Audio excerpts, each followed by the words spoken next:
United States Air Force did recover alien bodies, they didn't tell me about it either, and I want to know. Is it possible for the military to keep secrets about UFOs from the president? There's always things like that going on. Flying saucers, and they've had other things, you know. What does the commander-in-chief really know about extraterrestrials? We were facing an alien threat from outside this world. How many times has the United States defended itself from UFOs? Since World War II, every chief executive has tackled the national security threat posed by unidentified flying objects. Discover the evidence behind these presidential predicaments as we open the UFO files on UFOs and the White House.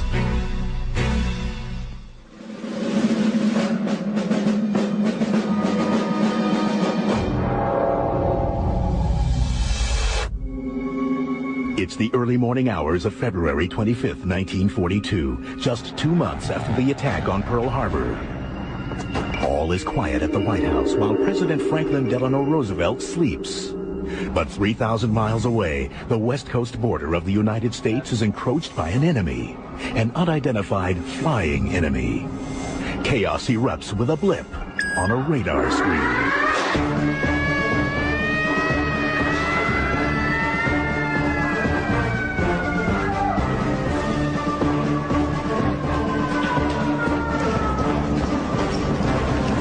A sequence of events may have involved the alarm or the report coming through to the radio operator notifying the duty sergeant. Alert, alert, this is not a drill, this is not a drill, alert, alert. And the duty sergeant sounding the alarm or ordering the alarm sounded. From that point on, it would have been somewhat pandemonium at the beginning, of course, the initial shock, but then, of course, the troops are very professional and immediately went to their task and went to the assigned positions. The people operating the searchlights would have manned the lights. People operating the guns manned the guns, ready to take on the enemy. Hit the ground! Hit the ground! Within minutes, the dark Southern California coast is rippled with beams of light and streaks of anti-aircraft fire. Fire! Fire! Fire! Fire! Perhaps a conservative estimate is maybe about 2,000 rounds fired that night, which would have been a very loud night for a town used to peacetime. But as defenses come to play, confusion reigns, but no one seems to know exactly where the enemy is.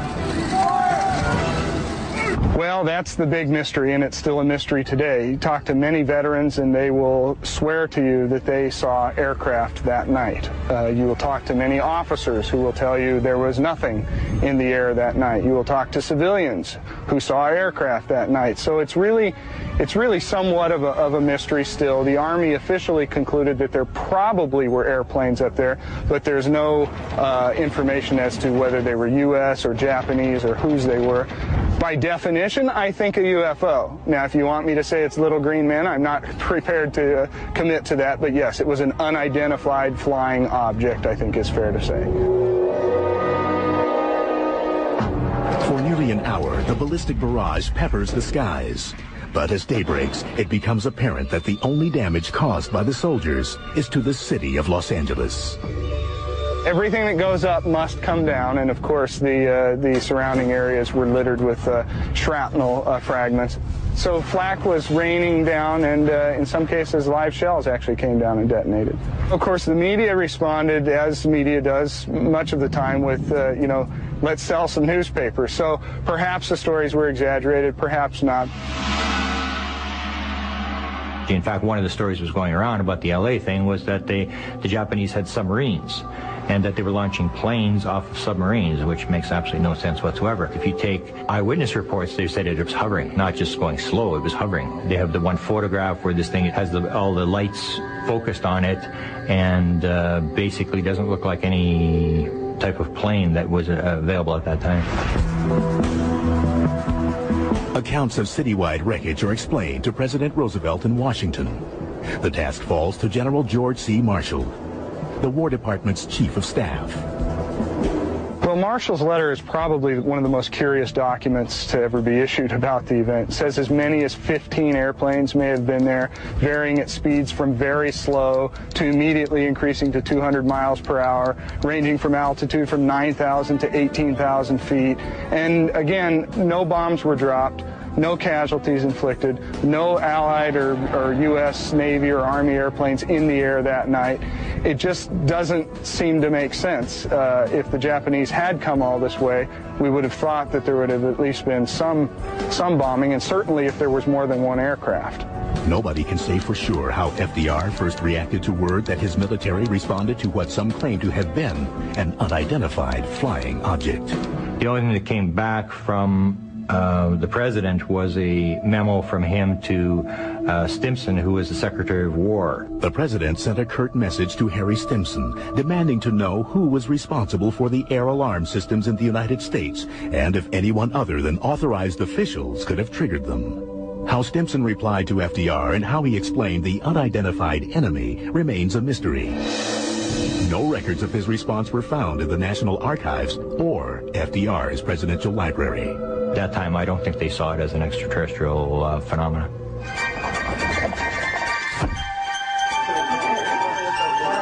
And I believe in 1942 it would have been a curiosity type item. The Axis powers will control the continents. I think President Roosevelt was so caught up with the war effort and his failing health that UFOs didn't rank high in his list of concerns.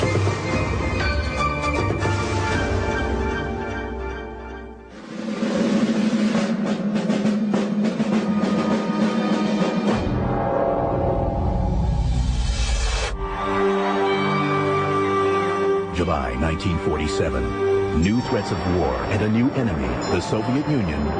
That false philosophy is communism. Has Americans looking to the sky. Some say they see UFOs. President Harry S. Truman is informed of a possible incident in New Mexico. Suddenly Roswell occurs, they have a press leak, it started getting picked up all over the country. I see him as the first president to actually deal with the UFO issue in a public sense. And Truman was the man on the spot when this stuff hit big time. Truman is an absolute critical key in looking at the entire UFO phenomenon in the early years. We know that these presidents were being briefed orally, if nothing else, on the topic of flying saucers. Now, this is not something that you're going to read in Harry Truman's memoirs, and it's not something that you're going to read about in an academic treatment of the Truman administration, and yet we know absolutely that it happened. How do we know this? We know it from the man who gave Truman his briefings, and that was General Robert Landry, who was a colonel at the time in the Air Force. President Truman rewarded Landry, his personal pilot, for his exemplary service by appointing him as his Air Force aide on UFOs to consult with the CIA on the subject. And that he was told to report to the president orally and brief him orally every 3 months on the subject in UFOs, which he said he did up until the president left office. By my estimation, that could be as many as 18 briefings. Wouldn't you love to be a fly on the wall of some of those conversations? It's done orally. We don't want records. If you don't want it on the front page of the New York Times, don't put it in a file, that kind of idea. But an incident said to have occurred in the nation's capital was impossible to ignore. 1952 is just, again, one of these very significant years in UFO history. A massive wave of very high-quality sightings by military and civilians all across the U.S., culminating in successive weekends in July of 1952 of UFOs over the Capitol. It was like invasion type stuff. Things would disappear, the fighter jets would go back, the things would reappear, and it showed that the government was very sort of out of control. They couldn't control it. It was such a big thing that the press made it the front page. It was the front page of the New York Times. Truman took the subject head on. So there was less hesitation on the part of public leaders to talk about flying saucers. Harry Truman did so in the 1950s during one press conference. Did the Joint Chiefs of Staff talk to you or concern you about the unknown and the unidentified flying object? Oh, yes, we discussed it at every conference that we had with the military, and they never were able to make me a concrete report on. Do you have anything on the subject, sir? No, I haven't anything on the subject, and there's always things like that going on. Flying saucers, and they've had other things, you know.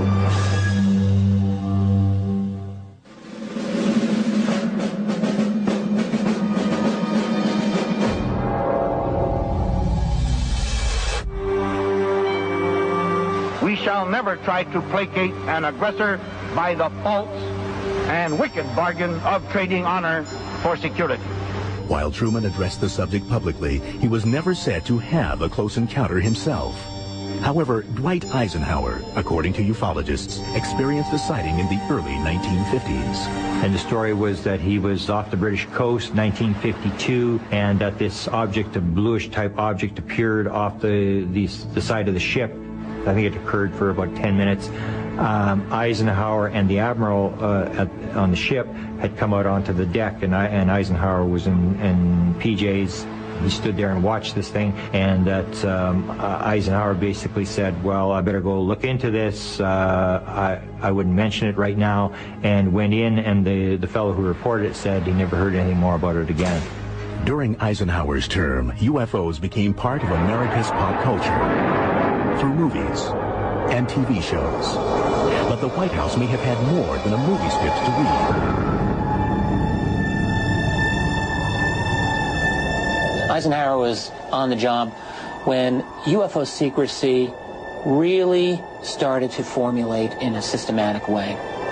It was under Eisenhower's administration that even within the military, the UFO topic was becoming much more restricted. There were perhaps off-the-cuff remarks from people close to the White House. In May 1954, during a speech in Amarillo, Texas, General Nathan Twining, Eisenhower's Air Force Chief of Staff, made a surprising statement. He said, and if they come from Mars and they're this advanced, I don't think we have anything to worry about. When we return, does the Commander-in-Chief's access to military files about UFOs depend on his political party affiliation?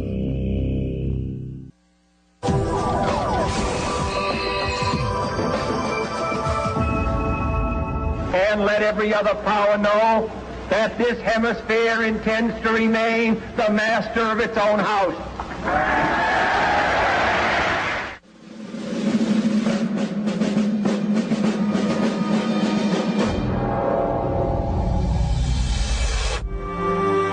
1963, President John F. Kennedy was boating near his Hyannisport home. So there's a reported, an alleged sighting that he was sailing off Cape Cod, that an object, silver object, whatever it was, 60 feet across, something like that, came down, and everybody saw the object, and Kennedy basically said, let's not tell anybody about this. Hard to substantiate the story. It's something which you can either believe or disbelieve. JFK's knowledge on UFOs is hard to gauge. His tragically short term in office left few UFO records in his presidential library.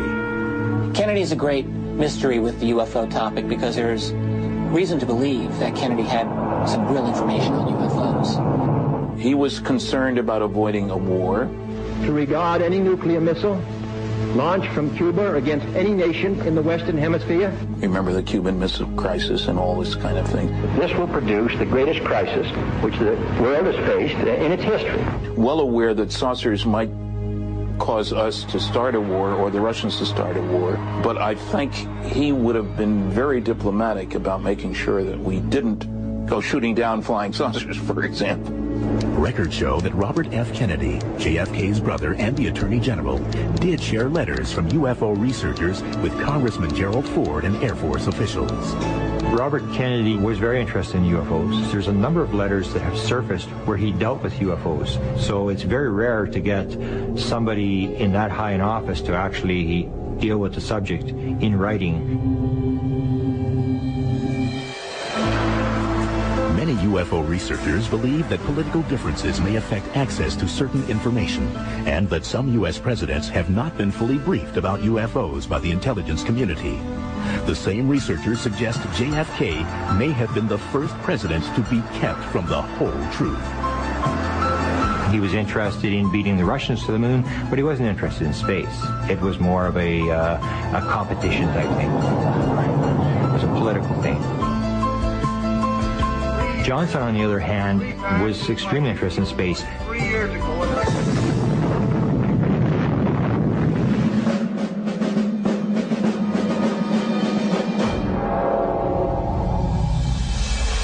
Against such force, the combined destructive power of every battle ever fought by man is like a firecracker thrown against the sun.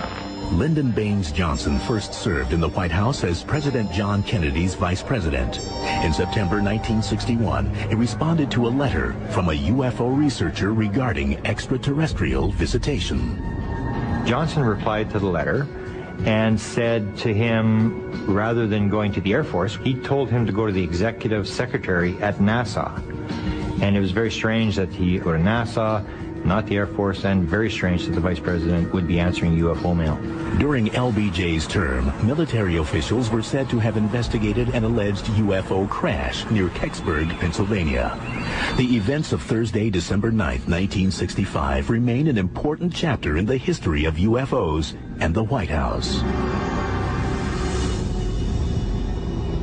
There was a recovery team. NASA was identified as being there. Air Force was identified as being there. The object was moved away, and end of story. They said it was a meteorite. That was the official explanation. What I do in a lot of my presidential research is I take major UFO events. I go to the White House records, and then I start looking at who was there. Where was the president? Where was the Secretary of Defense? So anyway, I went to the Johnson Library, and I started looking at where was the president. He was at the ranch in Austin, Texas. The next morning, all the right people seemed to appear at the ranch. For example, James Webb, the head of NASA, flew into the presidential ranch the next morning. The governor of the state of Pennsylvania was there. All the Joint Chiefs of Staff, the entire Joint Chiefs of Staff, and they have photographs there of them arrived at the ranch. Now, the way they describe the meeting with the Joint Chiefs of Staff is a Vietnam War meeting. So even though there's nothing that you can actually nail down, the president had got pictures of the craft or whatever you want as proof, it did show some circumstantial evidence that something was happening around the president the morning after the crash.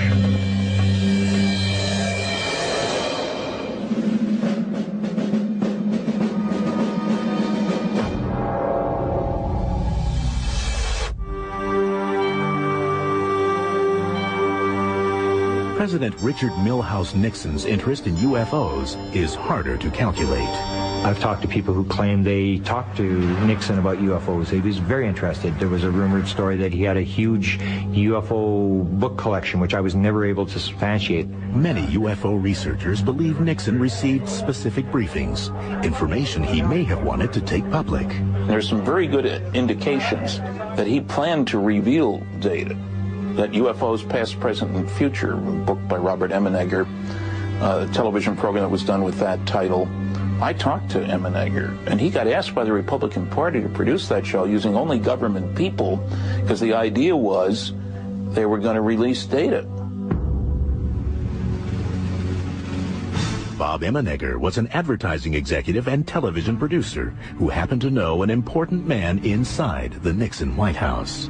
Bob Haldeman was someone I knew from UCLA Beta House, which is a fraternity. Then, as you know, he went on to be chief of staff under Nixon. In the mid-1970s, Emenegger and his partner researched military stories for their TV production at Norton Air Force Base's film archives.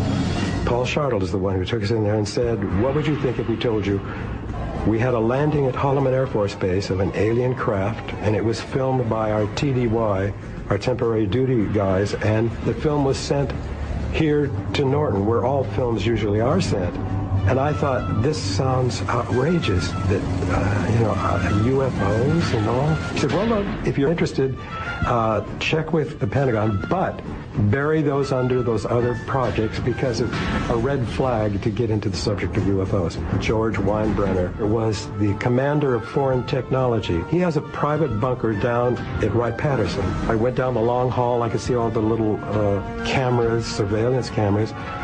Walked right up to his desk and said, I want to ask you, what about the landing of an alien craft at Holloman Air Force Base? And I sort of expected him to say, what? The what? He didn't. So he reached up, pulled out a book, handed it to me. So I opened the book up and it said, to my friend, Colonel George Weinbrenner, signed Dr. Alan Hynek. And the book was all on UFOs. Well, Hynek was the scientific advisor to the Air Force at that time on UFOs. Perplexed, Emenegger contacted his friend and Nixon's chief of staff, Bob Haldeman. He was at the White House, and I asked if he had heard anything about the landing at Holloman Air Force Base, and he said, well, I heard something, but I don't know. Whether the president knew, I have no idea. While Emenegger never obtained the Holloman film for the 1974 nationally broadcast program, his first-hand experience provides researchers insight on what American presidents may have known about UFOs. A friend of mine helping me out talked to two ex-presidents. They both confirmed that they had been shown the Holloman Air Force Base film.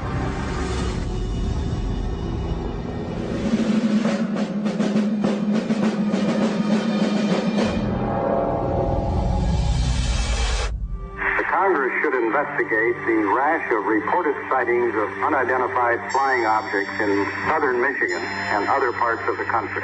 Gerald R. Ford had shown interest in the UFO subject as a congressman due to sightings by people in his district during the 1960s. What a lot of people don't realize is that the primary function of a congressman is to serve his constituents. So Jerry, out of service to his constituents, saw to it that there would be a hearing. So Gerald Ford went to the bat for the people who wanted an answer. And he made a lot of very, very strong statements saying that he wanted a congressional investigation. On April 5th, 1966, the House Armed Services Committee held public hearings on the subject of unidentified flying objects. Air Force Secretary Harold Brown concluded, we have not been hiding anything. The investigations have been made public. The hearing this morning was public for just that reason. It's unknown whether the hearings actually had an impact on Ford's view of UFOs after becoming president. But many researchers maintain Ford selected advisors who showed an understanding of the potential threat posed by UFOs. He had some advisors who, at the time, may not have been all that important. There was Dick Cheney and Donald Rumsfeld. Had George Bush Sr. as his CIA director, had some people who he could trust and who could trust him. After leaving the White House, Ford replied to a letter from a former Air Force intelligence officer who researched UFOs. During my public career in Congress as Vice President and President, I made various requests for information on UFOs. The official authorities always denied the UFO allegations. As President, Ford said nothing on this topic. So you can either think someone got to him or he just lost interest, but I think more likely he decided it wasn't politically prudent to discuss this matter. Coming up, some presidents put all politics aside once they had their own UFO encounters.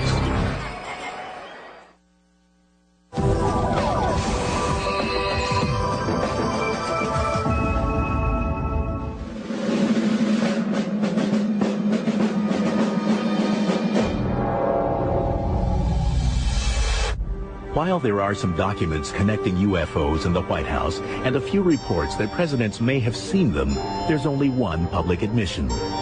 President Jimmy Carter was the first commander-in-chief to admit to seeing a UFO.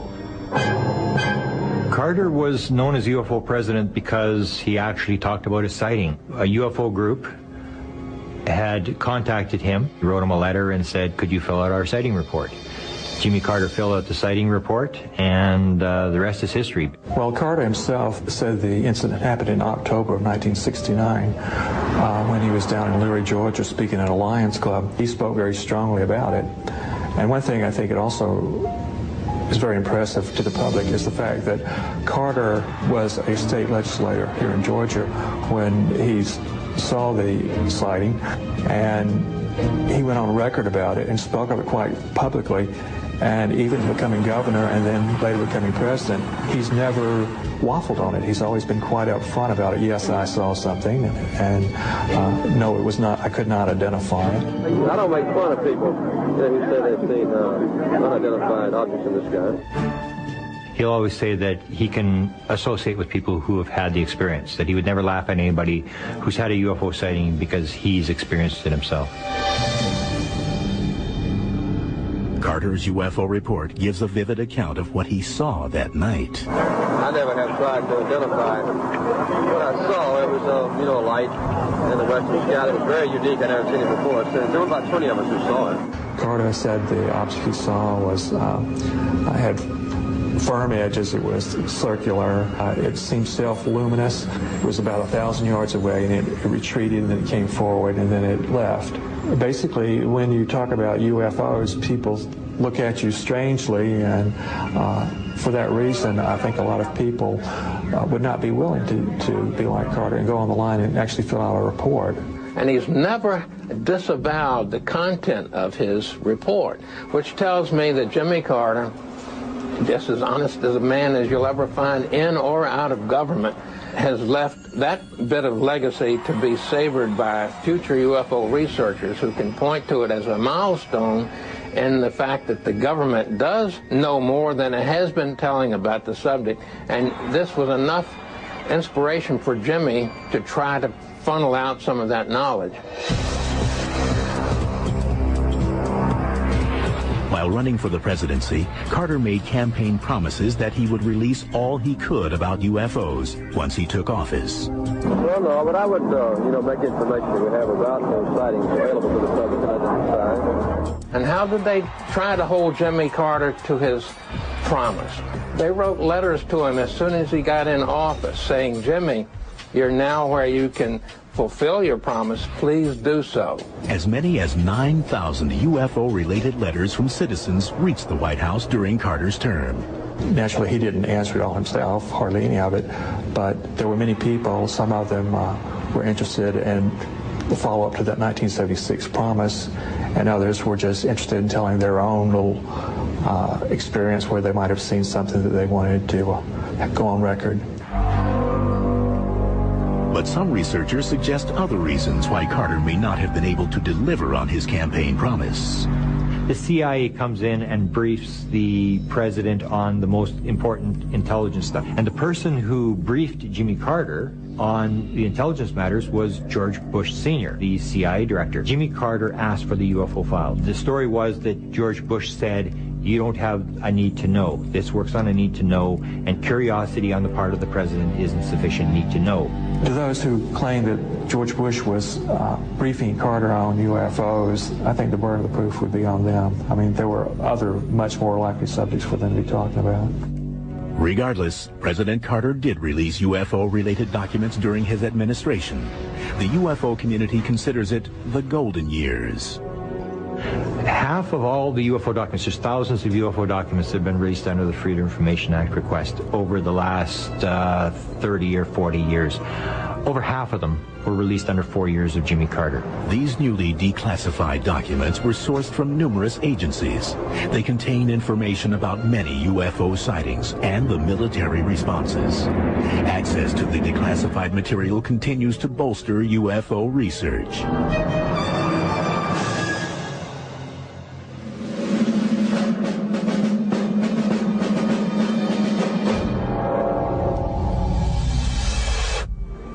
We must act today in order to preserve tomorrow. And let there be no misunderstanding. We are going to begin to act.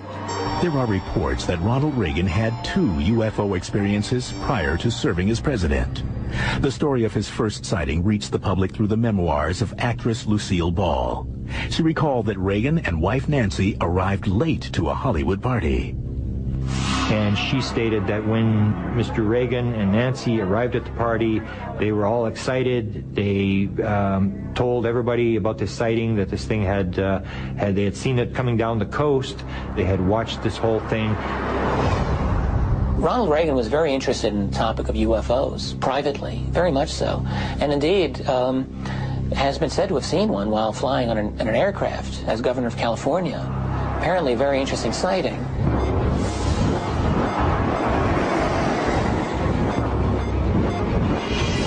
Allegedly, Reagan saw a white light zigzagging alongside his aircraft. He stepped into the cockpit and told the pilot to follow it.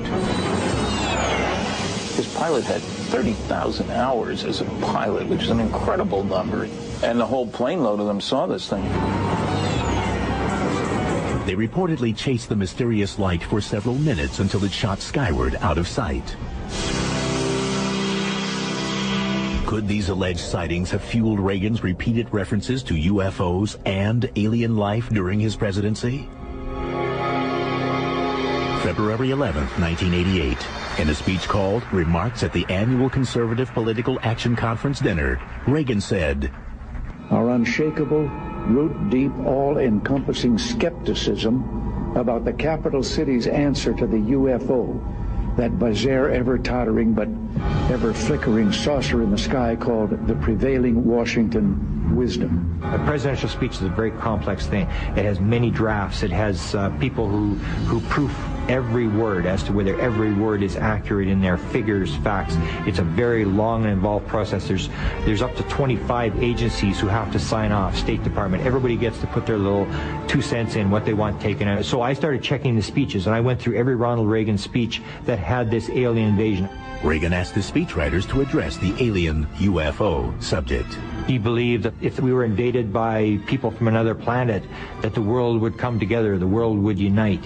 He called it his fantasy. One of the more compelling exchanges was between speechwriter Rhett Dawson, who sought to keep the fantasy out of Reagan's speeches and away from the commander-in-chief. The discussion preceded President Reagan's address to the 1987 UN General Assembly. There's a memo that comes from the speechwriter that says, "Mr. Reagan, this is your speech, and go over it and let me know." And he noticed that this particular item about the alien invasion had been removed. The president responded with a handwritten demand scribbled on the memo. And on the bottom, in Reagan's handwriting, Reagan says, "There's too much anti-Soviet stuff in here. I want you back away from this. And, oh, by the way, could you put my fantasy back in, how the world would unite if faced with creatures from another planet?" And he used the word creatures. Clearly grasping the president's determination, Dawson rewrote the speech, and during the 42nd General Assembly of the United Nations on September 21st, 1987, Reagan said, "Our differences worldwide would vanish if we were facing an alien threat from outside this world. And yet, I ask you, is not an alien force already among us?"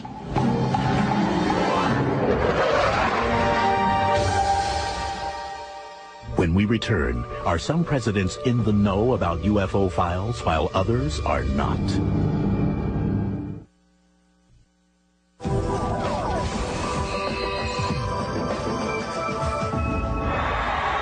And the reason is simple. You're more apt to see a UFO than you are his plan.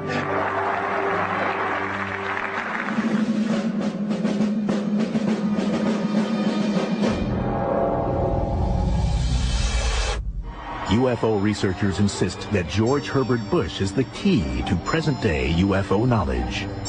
George Bush Sr., I think, is one of the key presidents when it comes to ufology. He's a very important president because he has always been believed by a lot of researchers to be a guy who knows what's going on. He was former CIA director under President Ford.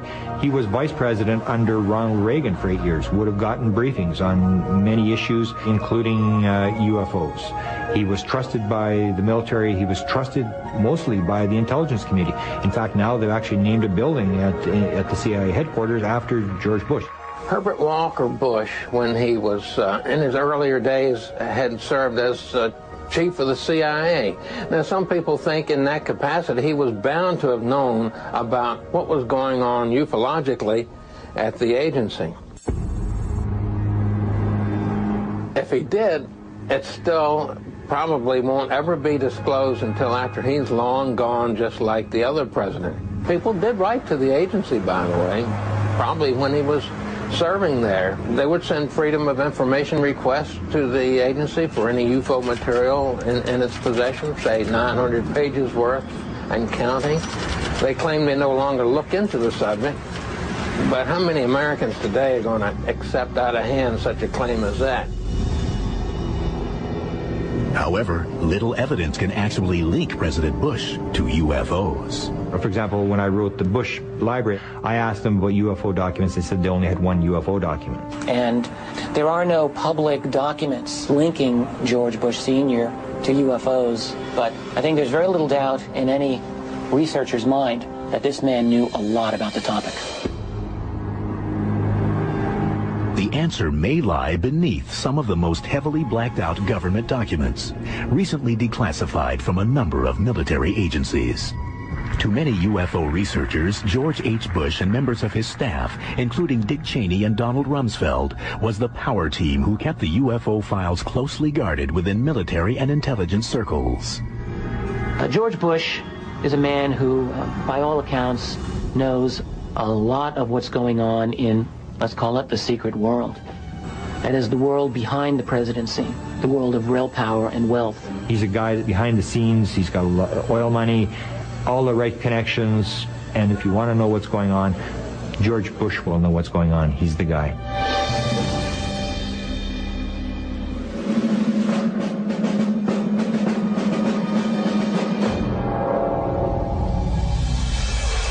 As far as I know, an alien spacecraft did not crash in Roswell, New Mexico in 1947. William Jefferson Clinton's presidential archives contain extensive records pertaining to UFOs, from Roswell to alleged close encounters. I would say that if UFOs are cards, Clinton is the royal flush. I mean, Clinton was into UFOs big time. The Clintons have said that the library in Little Rock has got a lot of windows, it's got a lot of glass, because they want it to show that it was an open administration. It's just a gold mine for a researcher.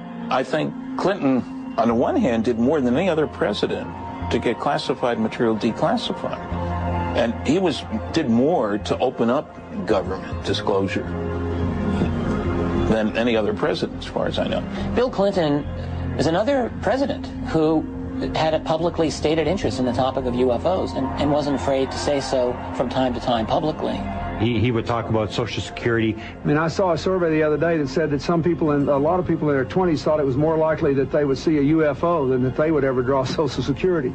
So, of course, every time they're trying to push Social Security, the president, they go to this little funny thing that they stick in the speech. And Clinton used it 8 times. Yet many researchers believe the Clinton White House was sympathetic about the need to disclose secret UFO files.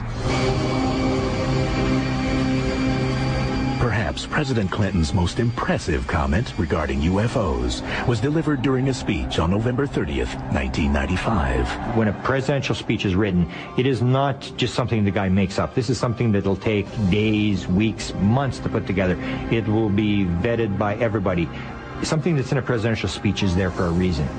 So Bill Clinton is making up a peace speech in front of 80,000 people in Belfast, Northern Ireland. He stands up, and in this speech, he's talking about kids, and he reads a letter from Ryan.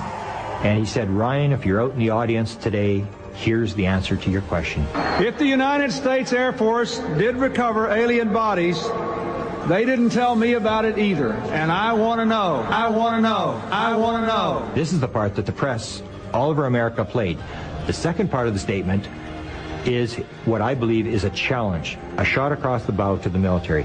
He said, but if they did recover alien bodies, they didn't tell me about it either, and I want to know. And when you look at the first Roswell report that was put out by the Air Force in 1994, 1995, it doesn't talk about the bodies. When When we return, all the president's men go on high alert when a UFO approaches the White House.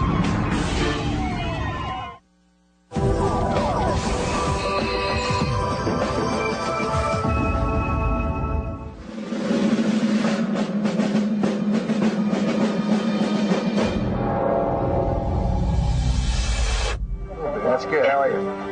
Good to see you, sir. If you're elected president, will you find you trust the people enough to tell them about UFOs, what the story is? Half the public believes that they are real. Would you finally tell us what the hell's going on? Sure, I will. According to some UFO researchers, George Walker Bush, the 43rd President of the United States, has reconstituted his father's powerful White House staff, partially to maintain a grip on UFO secrecy. Two big ones, Cheney, Rumsfeld, people that have always been considered by ufology to be people who have the right connections, who probably are in the know. Regarding the administration of George W. Bush, it's unclear how much this man knows about the topic of UFOs.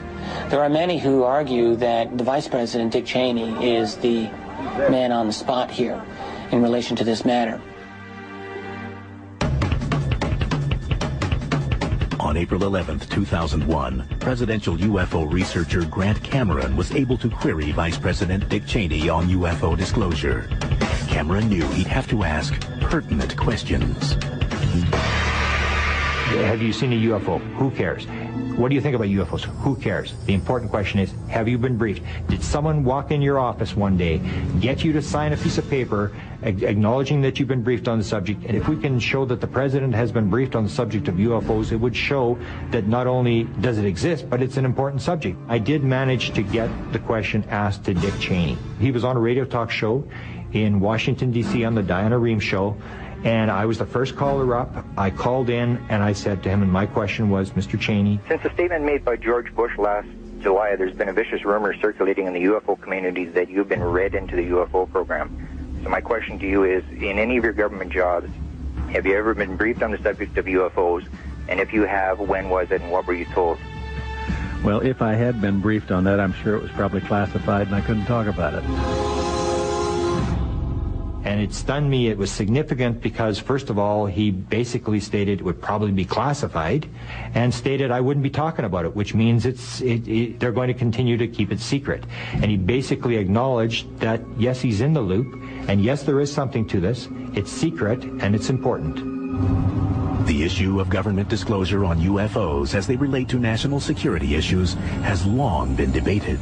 The chief executive either knows or should know what the inner sanctum of official UFO research is all about. The question is, why can't we get more information from the White House? And I don't know the answer to that. The politics of disclosure about UFO reality is, I can think, only would be a nightmare for any president of the United States. It's like being a little bit pregnant. You can't do a little bit of disclosure. It won't sell. There's always some idea that some office somewhere is accumulating all this data and all that. But again, you would have to know who's doing it. This gives a lot of ground to conspiracy theorists. I think presidents all recognize that presidents come and go. They're short-lived when it comes to the Washington establishment. Intelligence agencies go on forever. So I think keeping the status quo about UFOs is the easiest way for all of them to behave. It really is a situation where the people, ordinary people, have got to recognize that it's in their interest to have disclosure on UFOs, really for their survival of the system of government that we all grew up believing we had. A government of the people, by the people, for the people. And disclosure is a critical way in attaining that, because it is the opening up of a huge part of our history that has been denied to us for 60 years. That's a big deal. And how much has really changed in the days since FDR was president? With the advances in technology and security, unidentified flying objects are still seen as a credible threat to the White House and the president. Well, Leon, a report came in late this morning that an unidentified aircraft had entered a restricted area. Folks at the White House took it very seriously. April 27th, 2005. Radar spotted an unidentified flying object over the White House. The alert that an unidentified aircraft had violated a no-fly zone caused a whirlwind of activity at the White House as the Secret Service jumped into action. Sharpshooters took their position and agents rushed to clear the area. President Bush and Vice President Cheney were hurried into underground bunkers. Security forces responded to a perceived threat with pandemonium, strikingly similar to the confusion of the troops who defended against an unidentified flying object in 1942. Well, what sparked all of this? According to the Department of Homeland Security, it was just a blip on the radar screen, no aircraft. Buried deep within ancient texts remain codes yet to be broken.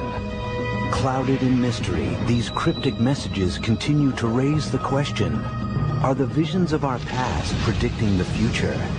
Decoding the Past, the new series next on the History Channel.